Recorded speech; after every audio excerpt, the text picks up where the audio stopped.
तो मेरे प्यारे बच्चों, कैसे हो? उम्मीद करते हैं बढ़िया होगे, मस्त होगे और अच्छे मौसम में मस्ती कर रहे होगे और पढ़ाई का भी मजा ले रहे होगे। बच्चों, आज हम आपके लिए जो क्वेश्चंस लेके आए हैं उससे पहले आपको ये बता दें कि पढ़ाई आज के समय के जो नई पीढ़ी के जो बच्चे हैं वो पढ़ाई में थोड़ा कम मन लगा के शुरुआती दौर में जो फिर किसी भी सब्जेक्ट की तैयारी का समय होता है उस समय उसको निकाल देते हैं और अपना जो समय है वो एक ऐसे समय के साथ, ऐसे लोगों के साथ गुजार देते हैं जिसका कोई भविष्य नहीं है।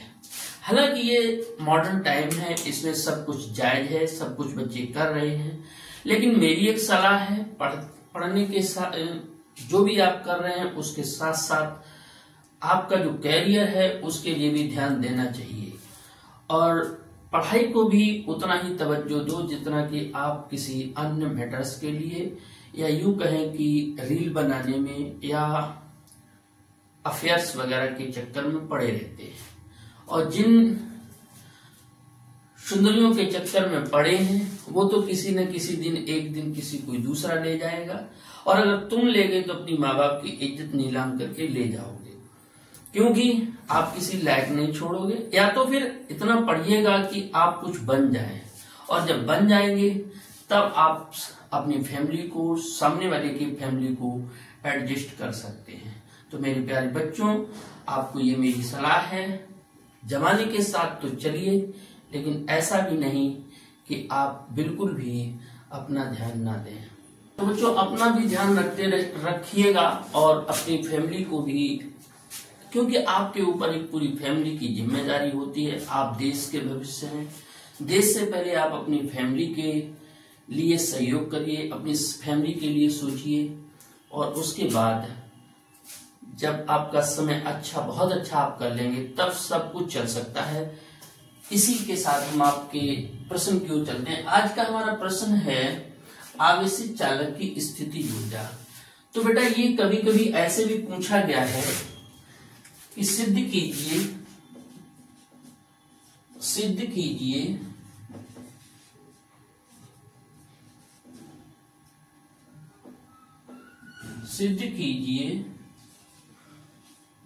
कि आवेशित चालक की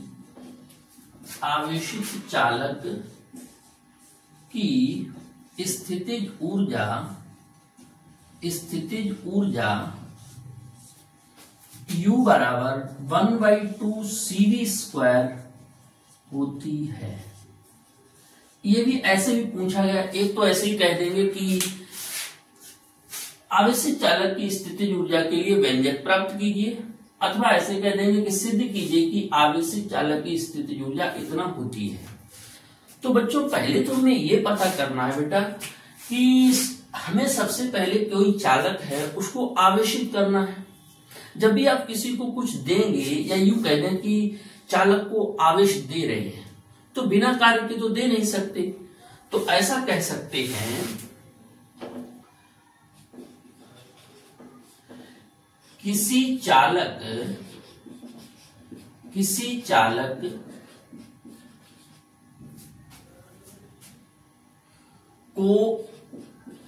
चालक को आवेशित करने में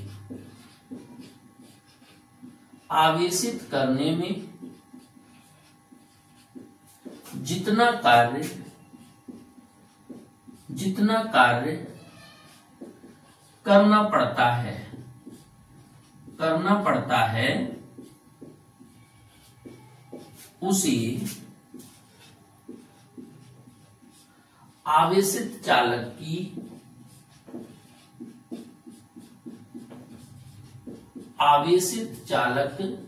की स्थितिज ऊर्जा कहते हैं। स्थितिज ऊर्जा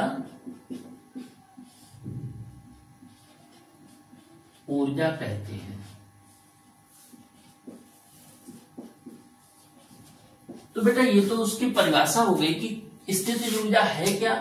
किसी चालक को आप अगर आवेशित करेंगे तो आवेशित करने में कुछ कार्य करना पड़ेगा और यह कार्य ही स्थितिज ऊर्जा है। अब आप क्या करेंगे, सबसे पहले तो आप ये पता कर लिया कि जो चालक है उसकी कैपेसिटी क्या है। तो हमने बेटा ये लिख दिया, माना कि एक चालक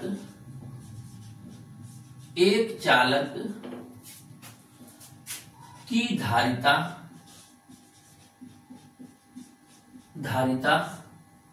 C है। धारिता कितनी है? C। अब हमने उसको आवेश दे दिया V, आवेश दे दिया Q, दिया गया आवेश Q है। तब विभव क्या हो जाएगा? विभव V है, यानी तब उसका जो Q आवेश दिया तो विभव हो गया है V। और बेटा फार्मूला हो जाता है V बराबर Q/C। ये तो हो गया है विभव की बात धारिता के पदों में। अब हम ये चाहते कि मैंने पहले तो एकदम से तो Q दिया नहीं, तो पहले सूक्ष्म आवेश दिया होगा। तब हम ऐसा कह रहे कि चालक को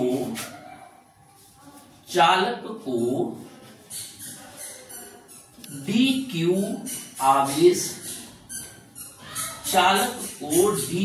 आवेश देने में किया गया कार्य। तो बेटा जब थोड़ा सा मैंने आवेश दिया है तो थोड़ा सा कार्य भी होगा। dw बराबर v dq। अब v की वैल्यू मेरे पास है तो dw बराबर हो जाएगा q/c इंटू dq। अब बेटा जैसे भी डिफरेंशियल फॉर्म आया है तो जब भी पूर्ण वैल्यू निकालते हैं तो ये पता करते हैं कि कहां से बढ़ना शुरू हुआ, कितना बढ़ा। चालक को 0 से Q आवेश देने में किया गया कार्य। तो टोटल कार्य की जब हम बात करेंगे तो बेटा इस फार्मूले से कि W बराबर इंटीग्रेशन 0 से देना शुरू हुआ, लोअर लिमिट हो गई प्रारंभिक वैल्यू, और कहां तक दिया? Q वैल्यू तक दिया, into dw integration 0 to Q, और ये हो जाएगा, ये वैल्यू लिख दी Q/C इंटू dq। जिसका डिफरेंशियल फॉर्म है उसी फलन को रोकना है, तो मैंने C कर दिया बाहर 1/C 0 to Q into dq। अब जब इसका अवकलन करेंगे तो इस पर चूंकि पावर 1 है तो इसका सूत्र होता है, इधर लिख दिया मैंने सूत्र, चूंकि इंटीग्रेशन x की पावर n dx बराबर, इंटीग्रेशन x की पावर n dx बराबर एक पावर है उसमें एक जुड़ जाएगा, और जुड़ेगा तो उतना ही बटे में भी आ जाएगा। तो यहां पर भी ऐसे ही हुआ कि जो एक पावर है उसमें एक जोड़ना है, तो W बराबर 1/C और Q में एक जोड़ दिया Q²/2 0 to Q। जो लिमिट अपर लिमिट वही, तो यहां क्या करेंगे Q के स्थान पर Q लिखना है तो कोई फर्क नहीं पड़ा, तो ये हो जाएगा W बराबर 1/2, ये पहले लिख लिया, Q²/C। अब हम यहां ऐसा भी कह सकते हैं, यह कार्य ही स्थितिज ऊर्जा है, स्थितिज ऊर्जा है। तो बेटा इसे U बराबर 1/2 Q²/C लिख सकते हैं। अब हमने ये पढ़ा है कि Q बराबर होता है CV, यहां से अगर क्रॉस गुणा करेंगे तो ये वैल्यू उठा के यहां लिख देंगे, तो U बराबर 1/2 और Q के स्थान पर लिखेंगे C² V² C, और एक C से C कट जाएगा U बराबर 1/2 CV स्क्वायर। बहुत अच्छा डेरिवेशन है, बहुत सुंदर है, बहुत अच्छा है, आप तैयार करिएगा। चलते हैं दूसरे प्रश्न की ओर। बहुत ही तो बच्चों अब दूसरे प्रश्न की ओर चलते हैं। हमारा ये प्रश्न है, दो चालकों को जोड़ने पर उनके बीच उभयनिष्ठ विभव क्या होगा और उनमें जोड़ने पर ऊर्जा की हानि कितनी होगी, उसका व्यंजक निकालना है। बेटा सबसे पहले तो आप ये समझ लो कि इस चैप्टर का ये ऊर्जा हानि का 3 नंबर के लिए बहुत ही इंपॉर्टेंट डेरिवेशन है, लेकिन चूंकि इसको निकालेंगे तो इससे पहले हमें उभयनिष्ठ विभव भी पता होना चाहिए। तो उभयनिष्ठ विभव के लिए जो बात है उसको जब पता कर लेंगे तो हमें ऊर्जा हानि पता चल जाएगी। तो पहले तो हमने ले लिए दो गोले, एक गोला ए हो गया और एक गोला बी हो गया। ये है ए गोला, ये ए गोला हो गया और ये है बी गोला। ए जो है गोला ए और गोला बी, इसकी धारिता है C1 और इसकी धारिता है C2। इसको हमने विभव दिया है, आवेश दिया है Q1 और इसको आवेश दिया Q2। और जब इसको आवेश दे दिया तो इसका विभव बढ़कर हो गया V1 और इसका विभव बढ़कर हो गया V2। तो हमने पहले तो आपको ये बता दें कि उभयनिष्ठ विभव के पहले आप इन दोनों की भाषा लिख लो। क्या लिख देते हैं? माना कि दो चालक गोले, माना कि दो चालक गोले A व B हैं, जिनकी धारिता क्रमशः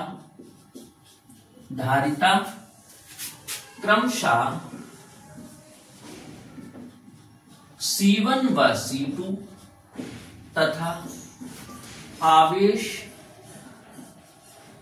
Q1 व Q2 हैं और विभव V1 व V2 है। तो बेटा जब अलग अलग दोनों की हमने वैल्यू लिख दी कि ये इसकी सब चीज दे दी गई कि ए गोला की क्या वैल्यू है और इसी गोला की, तो बात हम ये करते हैं कि यहां पर पॉइंट हमारा है उभयनिष्ठ विभव क्या है। उभयनिष्ठ विभव क्या है? बेटा जब हम इसको एक चालक तार के द्वारा जोड़ देते हैं तो जोड़ने के बाद का जो विभव होगा, दोनों चालक गोलों को दोनों चालकों को जोड़ने के बाद का विभव, दो चालकों को जोड़ने के बाद का जो विभव है, विभव ही उभयनिष्ठ विभव कहलाता है। उभयनिष्ठ विभव कहलाता है। तो ये तो हो गई है उभयनिष्ठ विभव की बात। क्या हो जाएगा? इसे V से प्रदर्शित करते हैं। तो उभयनिष्ठ विभव V बराबर कुल आवेश, या ऐसे कह दिया,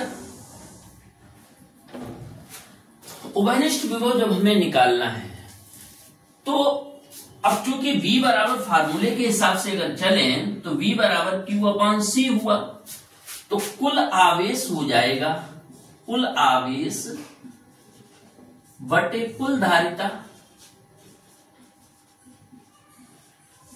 कुल आवेश हो गया Q1 प्लस Q2 और धारिता दोनों की होगी C1 प्लस C2। चाहो तो इतना बंद कर दो, अथवा इसी को क्रॉस मल्टीप्लाई करेंगे तो हो जाएगा C1V1 प्लस C2V2 बटे C1 प्लस C2।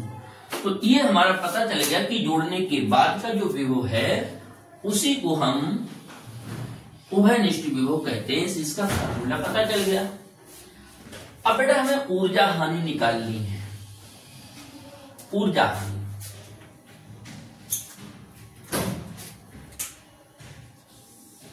जगह की कमी है ऊर्जा हानि।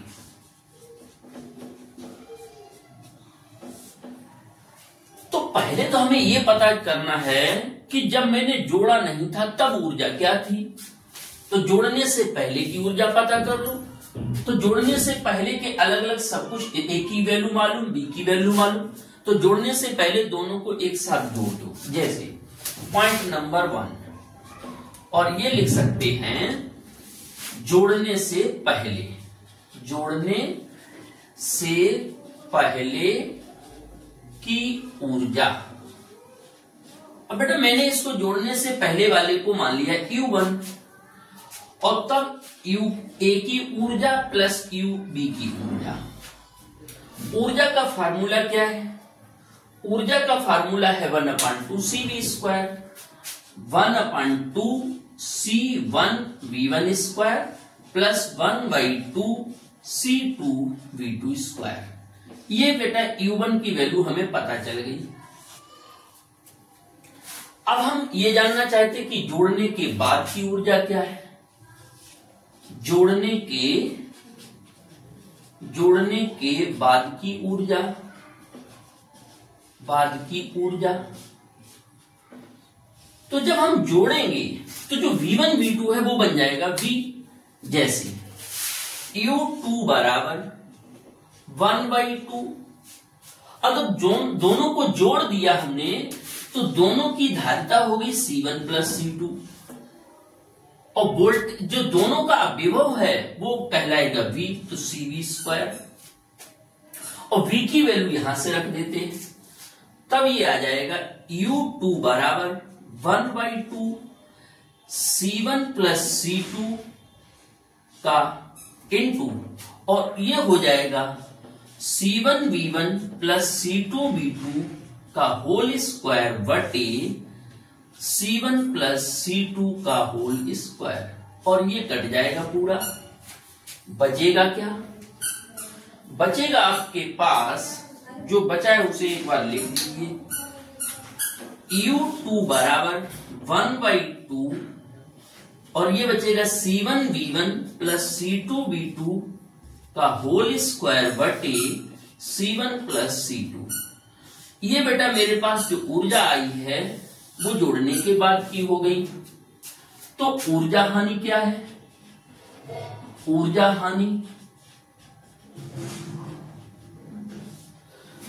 हानि को हमने लिख दिया है डेल्टा U। हानि का मतलब ये हुआ कि पहले ऊर्जा ज्यादा थी अब कम हो गई है। तो पहले ऊर्जा ज्यादा थी, जोड़ देंगे, कुछ कार्य हुआ है जोड़ने में तो हानि होगी, तो ज्यादा वाले में से कम वाला मीन्स U1 माइनस U2 को घटा दिया। डेल्टा U बराबर 1/2। बेटा 1/2 तो दोनों की जगह, यहां भी है यहां भी है, सब जगह। तो पहले तो चाहो तो ऐसे लिख दिया C1V1² plus C2V2² minus 1/2 C1V1 plus C2V2 का होल स्क्वायर बटे C1 प्लस C2। अब मैंने क्या किया, यहां से कॉमन ले लिया 1/2 कॉमन ले लिया। इसके बटे में अगर एक मान ले तो इसका एलसीएम आ जाएगा C1 प्लस C2। समझना थोड़ा, जब ये आ जाएगा तो इसका मल्टीप्लाई हो जाएगा इधर, तो C1V1² प्लस C2V2² इनटू में आ जाएगा C1 प्लस C2 माइनस, और इसका स्क्वायर खोल दिया C1V1² plus C2²V2² plus 2C1C2V1V2। इसका भी जरा मल्टीप्लाई करेंगे तो आ जाएगा डेल्टा U बराबर 1/2, और इसका गुणा करो, इसका गुणा करेंगे तो हो जाएगा C1²V1², इसमें करेंगे तो प्लस C1C2V2², इसका करेंगे तो प्लस C1C2V1², और इसका इसमें करेंगे तो प्लस C2²V2², और माइनस का अंदर गुणा करेंगे तो minus C1²V1² minus C2 square V2 square minus 2 C1 C2 V1 V2 और पूरे के बटे आ जाएगा C1 प्लस C2। अब बेटा जो प्लस माइनस है देखो ये प्लस माइनस कैंसिल हो गया और एक ये प्लस माइनस कैंसिल हो गया, ये प्लस माइनस कैंसिल हो गया, तो बचेगा क्या? डेल्टा U बराबर 1/2 पहले ही से कॉमन है, C1 C2 यहां भी, C1 C2 यहां भी और C1 C2 यहां भी, तो आ जाएगा C1 C2 मैंने कॉमन ले लिया, बचेगा V1 square plus V2 square plus नहीं माइनस ये वाला माइनस 2 V1 V2 और बटे में आ जाएगा C1 प्लस C2 और ये लिखा a square plus b square minus 2ab प्रकार का, तो इसको हमने लिख दिया डेल्टा U बराबर 1/2 C1 C2 V1 minus V2 का होल स्क्वायर बटे C1 प्लस C2 और ये बंद कर दिया। ये आपके लिए आ गया ऊर्जा हानि का व्यंजक। तो बेटा उम्मीद करते हैं आपको समझ में आएगा। पहले दोनों चालकों के लिए हमने अलग अलग निकाल लिया कि इसकी वैल्यू लिख दी भाषा के तौर पे, धारिता पता हो गई, उभयनिष्ठ विभव निकाल लिया। तो ये तो हो गया उभयनिष्ठ विभव की जोड़ने से पहले का विभव अलग अलग था, जब हम दोनों को जोड़ देंगे तो दोनों को जोड़ने के बाद का जो विभव है वही कहलाता है उभयनिष्ठ विभव। अब फिर बात आई है ऊर्जा हानि की। तो पहले तो हानि किसी में हुई है, पहले ये पता करो था कितना। तो पहले जोड़ने से पहले की ऊर्जा निकाल ली, दोनों अलग अलग थे तो अलग अलग ऊर्जा निकाल दी। जोड़ने के बाद की ऊर्जा का मतलब है कि जोड़ेंगे तो दोनों की धारिता कैपेसिटी जुड़ेगी, दोनों जुड़ गए। और जुड़ने के बाद का विभव कितना हो जाता है, V यानी वैल्यू लिख दी। जो आंसर आया पहले वाले में से बाद वाले को घटा दिया। बहुत अच्छा डेरिवेशन तैयार करिए ऊर्जा हानि के लिए। कभी भी इसके लिए क्वेश्चन नंबर जो 5 या 4 में 3 नंबर का जो प्रश्न आता है वो इससे रहेगा। बहुत इंपॉर्टेंट डेरिवेशन है। आइए चलते हैं बच्चों अगले इस चैप्टर के बहुत ही अच्छे, बहुत ही धुआंधार, परीक्षा में आने वाले, और ये कह रहा हूं कि इसमें बहुत ही बार इस चैप्टर से अगर कुछ पूछा गया है तो पिछले वीडियो के 2 प्रश्न और आज के वीडियो के 3 प्रश्नों को मिला के एक 3 नंबर में 100% गारंटी के साथ आ रहा है। आइए चलते। तो बच्चों आज हम आपको जो सीरीज करा रहे हैं धारिता से रिलेटेड वैद्युत धारिता के पाठ का, उसका ये तीसरा प्रश्न है। और तीसरे प्रश्न को हम आपको बता दें कि इसमें ऊर्जा घनत्व के लिए व्यंजक पूछा गया है। तो सबसे पहले बच्चों घनत्व की बात समझ लेते हैं। घनत्व का मतलब ये है कि कोई एक आपने जो भी बर्तन या जो भी कोई टैंक या कुछ भी है उसका एक आयतन होगा। उस आयतन में किसी भी पदार्थ की, किसी भी चीज की जिसका आप मेजरमेंट कर रहे हैं तो उसकी जो धारिता होगी, मान लीजिए कि टैंक है, टैंक मीन्स हौदिया समझ लेते हैं, और हौदिया में पानी भरना है तो कितना पानी आ जाएगा। तो ये पता करते हैं कि पहले उसका आयतन कितना है। और आयतन जब हमें मालूम है लंबाई, चौड़ाई और गहराई, या यूं कहते हैं कि ऊपर है तो ऊंचाई, तो उसमें पानी की जो मात्रा आ जाएगी वो उसका घनत्व कहलाएगी कि इस आयतन में जो मात्रा है वो उसकी ये है एकांक आयतन के लिए। तो वैसे ही हमें ये पता करना है कि जो हमारा संधारित्र है उस संधारित्र की प्लेटों के बीच जो ऊर्जा घनत्व का मतलब, जैसे ये हमारा संधारित्र है और प्लेटों के बीच में जो ऊर्जा है वो प्लेटों के बीच में रहती है संधारित्र के। तो उस संपूर्ण आयतन में जो ऊर्जा रखी हुई है तो उसकी वैल्यू ये बतानी कि एकांक आयतन में कितनी होगी। प्लेटों के बीच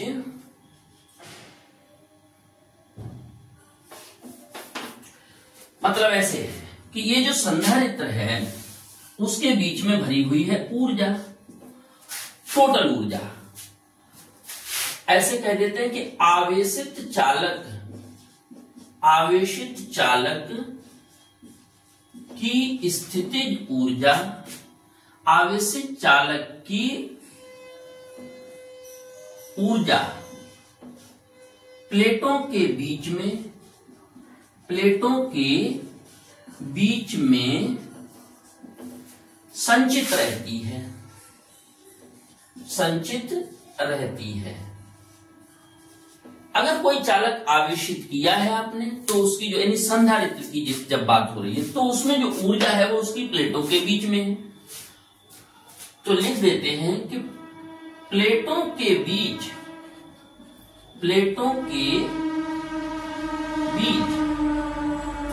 प्रति एकांक आयतन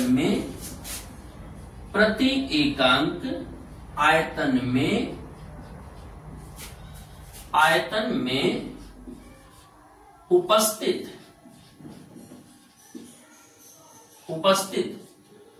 कुल ऊर्जा, एकांक आयतन में उपस्थित कुल ऊर्जा की मात्रा को ऊर्जा घनत्व कहते हैं।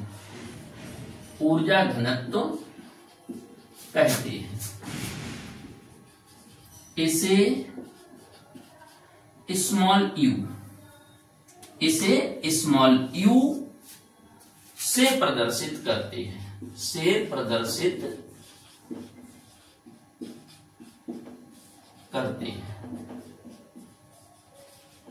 ये हमें पता चलेगा कि स्मॉल यू से प्रदर्शित करना है। एकांक वॉल्यूम में आयतन का मान 1 है, उस एक आयतन में कितनी ऊर्जा रखी हुई है वही ऊर्जा के घनत्व कहलाएगी। मैं ऐसे कह सकते कि U बराबर कैपिटल U बटे V, ये है ऊर्जा घनत्व। माना कि एक संधारित्र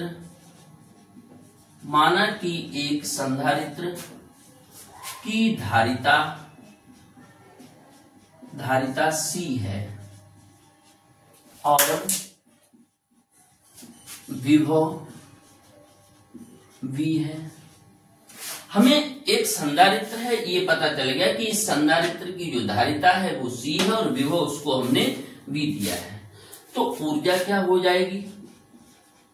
ऊर्जा हो जाएगी U बराबर 1/2 CV²। क्योंकि बेटा ये संधारित्र है तो संधारित्र की हमें धारिता पता होना चाहिए। तो क्या लिख देंगे? संधारित्र की धारिता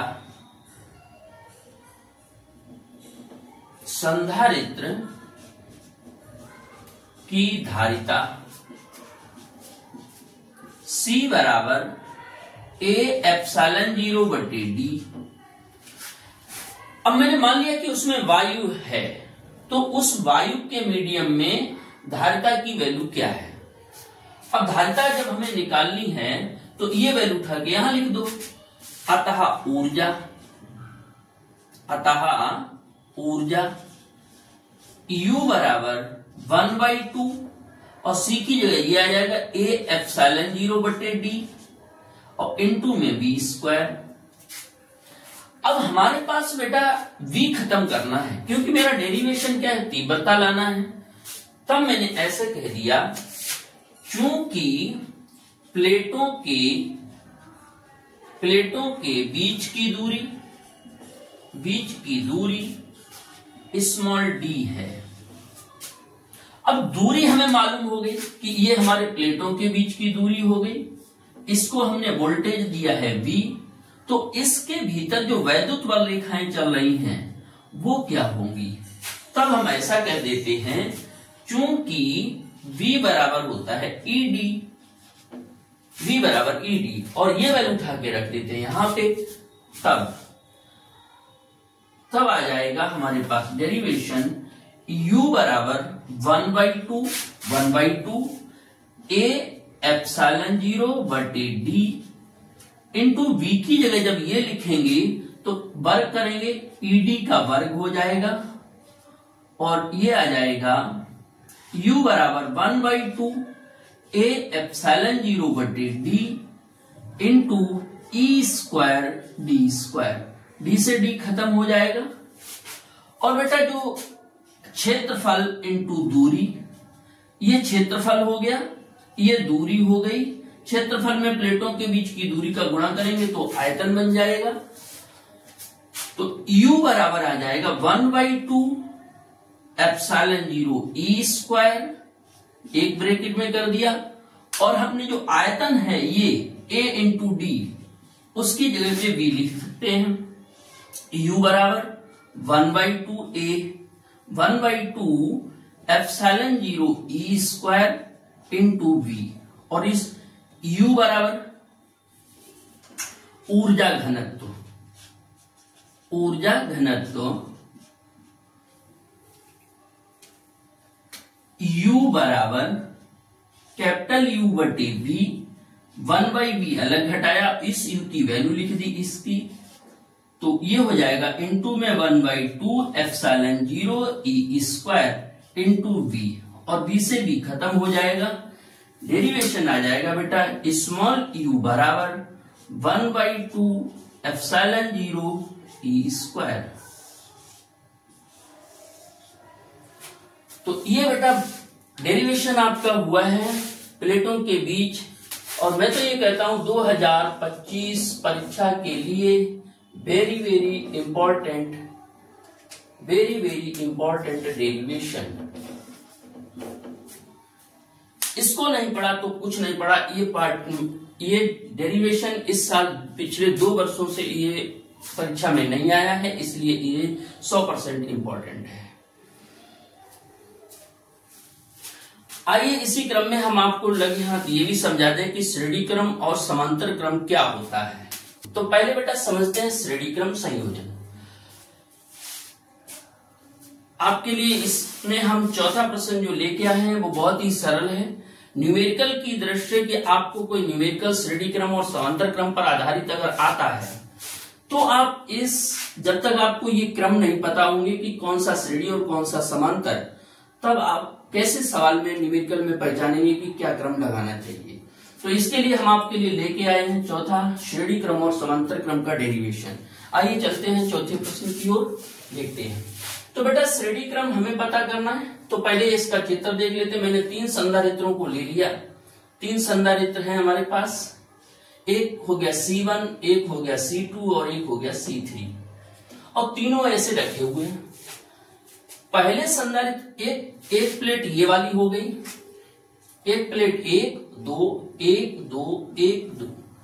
अब क्या करते हैं, पहले संधारित्र की जो पहली प्लेट है उसको अभी फ्री छोड़ दिया, और क्या करते दूसरी प्लेट को पहले दूसरे वाले के पहले से जोड़ दिया, दूसरे वाले संधारित्र की दूसरी प्लेट को पहले से जोड़ दिया, और आखिर ऐसे जोड़ते चले जाएंगे। तो लास्ट में जो क्या होगा, इसको हमने बैटरी से जोड़ दिया, आवेश दे दिया, बैटरी से जोड़ा, यहां से ऐसे आवेश जा रहा है। तो बेटा श्रेणी क्रम ये होता है जब श्रेणी क्रम में बेटा ये है कि एक लाइन में सभी जुड़े हुए हैं, और एक लाइन में जो आवेश है, जब एक सीधी रेखा में कोई चीज जुड़ी है, एक नाली में पानी बह रहा है, और एक नाली का मतलब है कि खेत में हम बराह बनाए हुए हैं, और उसमें जब एक ही लाइन में पूरा सीधा जाना है तो पूरा का पूरा पानी एक साथ जाएगा। और अगर बंटवारा हो गया, अगर एक जगह से कई 2 मार्ग बन गए, और जब 2 मार्ग या 3 मार्ग बन जाएंगे तो उनका बंटवारा हो जाएगा। जहां बंटवारा हो रहा हो वहां समांतर क्रम, और जहां बंटवारा ना हो रहा हो वो श्रेणी क्रम। तो क्या होता है, एक तो ऐसा कह देते कि ऐसा संयोजन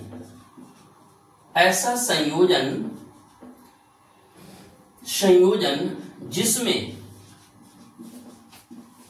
सभी संधारित्रों में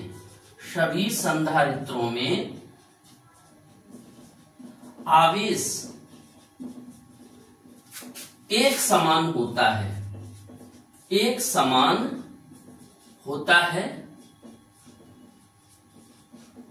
श्रेणी क्रम कहलाता है। ये तो बेटा गुण के आधार पे बात हो गई कि इसका गुण क्या है।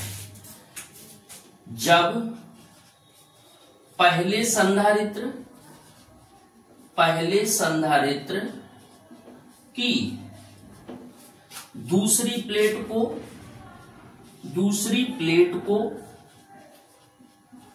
दूसरे संधारित्र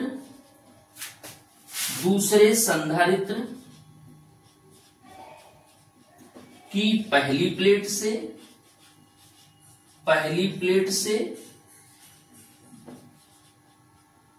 दूसरे संधारित्र की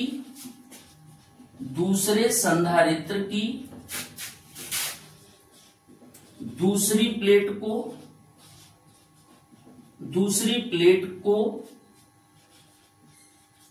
तीसरे संधारित्र की पहली प्लेट से जोड़ देते हैं। श्रेणी क्रम अब इसी प्रकार आगे जोड़ते जाएंगे, जैसे जितने भी यहां तो 3 के लिए पढ़ रहे तो 3 हो गया, श्रेणी क्रम कहलाता है। तो बेटा यहां पर जब श्रेणी क्रम में हमने जोड़ दिया कि दोनों परिभाषा, एक परिभाषा ये हो गई जो इसके गुण को बता रही है और ये परिभाषा उसके फिगर के हिसाब से, तो जब भी आवेश एक समान जाएगा तो वोल्टेज का बंटवारा हो गया V1, V2 और V3। जिसका बंटवारा हो रहा हो, बिल्कुल याद रटना नहीं है, ये समझ लो कि बंटवारा किसका हो रहा है, बंटवारा हो रहा है V1, V2, V3 का। तो वहीं से स्टार्ट कर दो। V1 बराबर हो जाएगा Q बटे C1, V2 बराबर हो जाएगा Q बटे C2 और V3 बराबर हो जाएगा Q बटे C2। जिसका बंटवारा हो रहा हो किसका, वोल्टेज का, टोटल वोल्टेज हमें मालूम है, टोटल वोल्टेज अलग अलग भी बट गया है वो भी पता है, तब कह देते हैं कुल विभवांतर V बराबर V1 plus V2 plus V3, आगे भी बढ़ा सकते हैं। V बराबर Q बटे C1, Q बटे C2, Q बटे C3, Q ले लिया मैंने कॉमन, तो 1 बटे C1 प्लस 1 बटे C2 प्लस 1 बटे C3, इसको इधर भगा देंगे नीचे, और यहां पे भी इतना हिंट कर देते, क्योंकि V बराबर Q बटे C होता है तो इसकी जगह मैंने लिख दिया Q बटे C, और ये वाला जो आया है नीचे ये वाला पद, तो ये आ गया Q बराबर 1 बटे C1 प्लस 1 बटे C2 प्लस 1 बटे C3। Q से Q खत्म हो जाएगा, बचेगा क्या, 1 बटे C बराबर 1 बटे C1 प्लस 1 बटे C2 प्लस 1 बटे C3। तुल्य धारिता,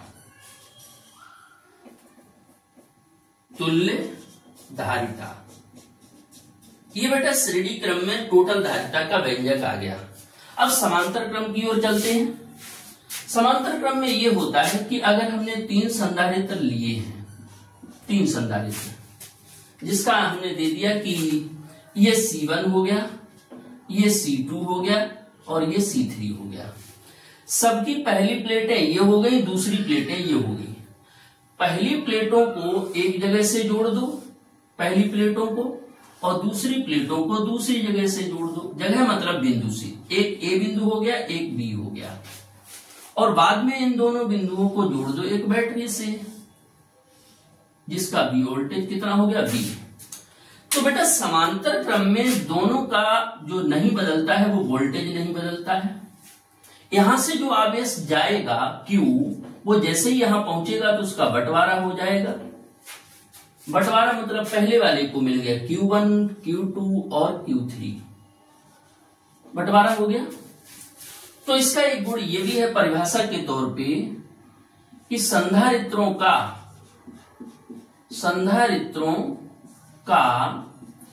ऐसा संयोजन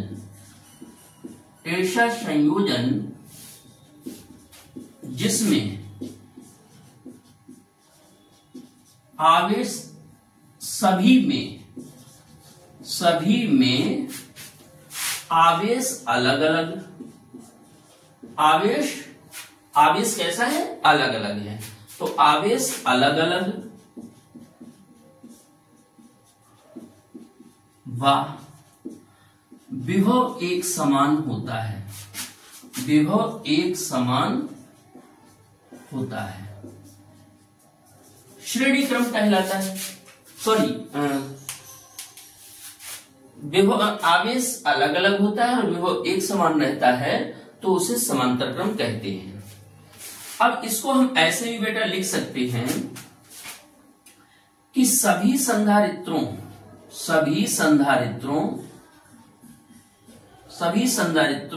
की पहली वाली प्लेटों को एक बिंदु से, पहली प्लेटों को एक बिंदु से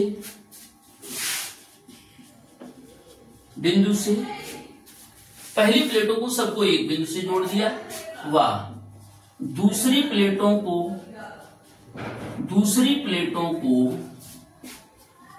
बिंदु से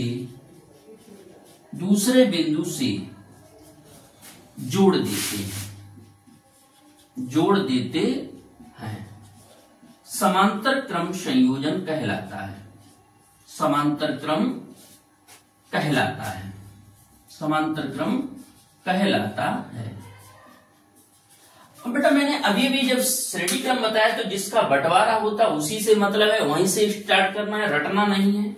तो यहां भी आवेश का बंटवारा हुआ, तो पहले के लिए हो जाएगा Q1 बराबर C1V, V बदलेगा नहीं, तो C1 धारिता तो सबकी अलग अलग है, Q2 बराबर हो जाएगा C2V और Q3 बराबर हो जाएगा C3V। बंटवारा आवेश का हुआ, तो कुल आवेश निकाल दो, कुल आवेश Q बराबर Q1 plus Q2 plus Q3 हो जाएगा। यहां पे हमने सबकी वैल्यू लिख दी, Q बराबर C1V plus C2V plus C3V, V common ले लेंगे, V हमने क्या किया, बाहर ले लिया है, तो आ जाएगा C1 plus C2 plus C3। अब चूंकि आपको मालूम होना चाहिए सूत्र के हिसाब से Q बराबर होता है CV, तो जब Q के स्थान पर हम CV लिख देंगे, CV बराबर V bracket C1 plus C2 plus C3, V से V खत्म हो जाएगा और बचेगा क्या, C बराबर C1 plus C2 plus C3। इस प्रकार आप ये तुल्य धारिता का समांतर क्रम में डेरिवेशन हो गया। बेटा न्यूमेरिकल के लिए आपको यही ध्यान रखना है कि कोई भी सवाल दिया जाए तो उसमें ये देखो कि अगर आवेश एक समान जा रहा है और वोल्टेज अलग अलग दिया जाए तो श्रेणी क्रम, और अगर आवेश अलग अलग हो रहा है और वोल्टेज नहीं बदल रहा तो ऐसा क्रम समांतर क्रम कहलाता है। ये रहा समांतर क्रम के लिए टोटल धारिता और ये रही श्रेणी क्रम के लिए। धन्यवाद। आपको हमारा ये वीडियो कैसा लगा, आपको हमारा ये चैप्टर जो है वो कैसा लगा, उम्मीद करते हैं अच्छा लगा होगा। अगर ये पसंद आया तो आप हमारे वीडियो को प्लीज लाइक करें, शेयर करें और सब्सक्राइब करें और अपना सहयोग और मेरे साथ जोड़िए और बढ़ाइए, क्योंकि हम आपके लिए प्रतिदिन लेके आ रहे हैं बोर्ड परीक्षा से रिलेटेड बहुत ही अच्छे इंपॉर्टेंट डेरिवेशंस, जो परीक्षा की दृष्टि से हर वर्ष आने वाले प्रश्न हैं। इसलिए प्यारे बच्चों, मेरे लिए एक कमेंट करिए कि आपको मेरा वीडियो कैसा लगा और चैनल को सब्सक्राइब कीजिए, AKR इंस्टीट्यूट को सहयोग कीजिए। धन्यवाद।